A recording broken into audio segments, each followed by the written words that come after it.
made of clay and brick. These kilns house giant bonfires that are connected to a number of similar domes through a pipe system.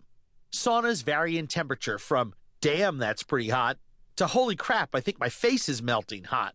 What can I say? There is a temperature for every taste when it comes to the chamsut gama. The experience of sweating to the point of exhaustion is uniquely Korean. Referred to as hanjungmak, Koreans have implemented this practice for the past 5 centuries. It's meant to draw sickness out of the body, just like any other type of sweating ritual. However, I'd never seen this ritual tied to a meal before. Profuse sweating before dinner isn't something I'd ever considered, but I liked it. I was exhausted and spent when I crawled out of my sauna. I drank a ton of water, and 20 minutes later I was re-regulated physically, and boy was I hungry. Best of all, I didn't have to change out of my PJs to go eat. Of course, food rituals can be a lot more serious. One of the most beautiful and poignant ones that I've ever experienced was in Bolivia on the shores of Lake Titicaca. Regarded by the Incas as the birthplace of their civilization, Lake Titicaca is the highest navigable lake in the world. I headed to this sacred site to take part in something called an aptapi, local lingo for a traditional Andean potluck picnic. We ventured to a farmer's home to help a family prepare their contribution to this community-wide picnic. Families sit on blankets knitted in the style of their region or their tribal division. Cholitas, or Bolivian women who wear traditional bowler hats, colorful skirts, and sashes, bring a different dish to share with the group. It's more or less their version of a Minnesota potluck, minus the green bean hot dish. The meal took place at the farmhouse we visited. The home was very small, and our meal preparation spilled from the kitchen into the sleeping quarters. To get anywhere, you had to step over people prepping their dishes on the dirt floor. My favorite dish to prepare and eat was the quinoa dumplings. In recent years, this grain has garnered a lot of attention as a superfood in the United States, but I'd yet to see the traditional Bolivian preparation. Cholitas sit on the floor, grinding the quinoa grain on large stones. Eventually, they create dumplings by combining the ground grain with water. The thumb-sized dumplings are rolled out by hand, then stamped with a thumbprint on the ends. Next, they are steamed in hand-woven wicker baskets placed over pots of boiling water.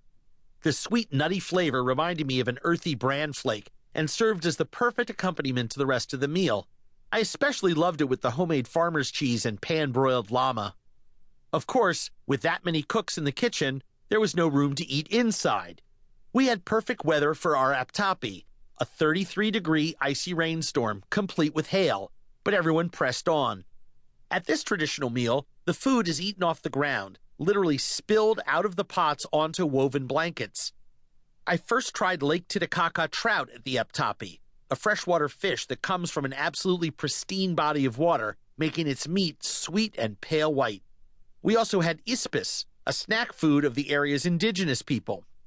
Ispis are tiny fish, fried whole, salted, and served with all sorts of different goodies.